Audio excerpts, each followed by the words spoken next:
Can we all agree that Linux sucks? Yeah, I said that. Something that annoys me quite a lot is how many tech influencers there are in various social media apps who are absolutely allergic to trying to learn and understand anything new related to tech. Just for an example, I'm going to use Lindsay Season. Please don't be mean or hateful, that's not the point of this. She's made a couple of videos on Linux, of course, shitting on it. All of her arguments against Linux may have been valid about 5 years ago, but in 2026, it's just not true. Half the time, you can't even download your own game on it because you have to code it to be able to run or something like that. I don't really know. Can we all agree that Linux sucks? I'm the kind of person that wants to get on my PC, click some buttons, and get into my game. I don't want to have to adjust all of the settings. Do you use Steam? Great. The vast majority of your games will work. The percentage of games that don't work is probably around 5%, if even that. Here's just a list of games that I play a lot. You have to purposely cherry pick specific incompatible games if you want to shit on Linux for how hard it is to game. Let me show you how hard it is to play games on Linux. You don't have to be some master hacker, super tech guru to use Linux. It's truly not as hard as some people desperately try to make it sound. You can make Windows sound difficult if you wanted to. Have you ever dealt with drivers? If you complain about adjusting settings, wait until you upgrade your graphics card. Then come back to me and explain how Linux sucks because you have to click a box that says compatibility layer. Another question I have, Mint is the way to go if you want like a Windows OS type of feel. Then why don't you just install Windows instead of installing an OS that's exactly the same as Windows? Like what? This has to be ragebait. No, Mint and Windows are not the same. That's beyond ludicrous. Does she live in a cotton candy house? Where, you live in a cotton candy house or something? What the fuck?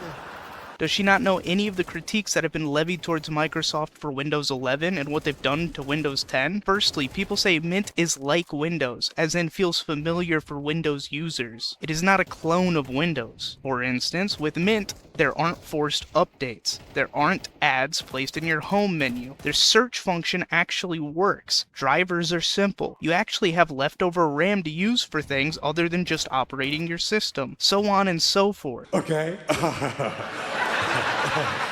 People say it's Windows-like, because if you've never used Linux, Mint will most likely be the most frictionless and seamless experience for you. They're not literally saying it's a clone of Windows. Stinky Linux guys, we don't want their advice, right? Can we all agree? You guys are just min-maxing at this point, like it's not that deep. Is this some sort of peasant joke that I'm too rich to understand? No. She says this like it's a bad thing. Like, oh, disgusting. You peasants are trying to get the most out of your cheaper hardware. Sorry, I don't speak peasant. God forbid you try to get the most out of the hardware you purchase. No.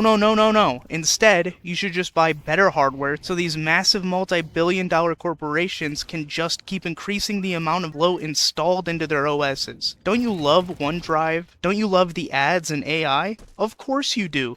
Now buy better hardware so you can be a good consumer and run all of our software. She claims she doesn't hate Linux, but every opportunity she can, she will try to put Linux down. I know Linux is trendy and popular right now, and sometimes its fan base can be abrasive and annoying. I just don't understand the necessity to cut it down from its size. In my mind, there are only two possible reasons for this. One, they haven't even given Linux a fair chance and are just ignorant to how much it's improved over the years. Two, they are being paid to stay ignorant by large corporations. If I want to be charitable, I would say most are just ignorant, but a lot of these influencers who are making money talking about tech, that's where you start raising suspicion from me. It's almost as if these certain companies are seeing the rise in Linux use and are trying everything in their power to prevent this from continuing. What do I know though?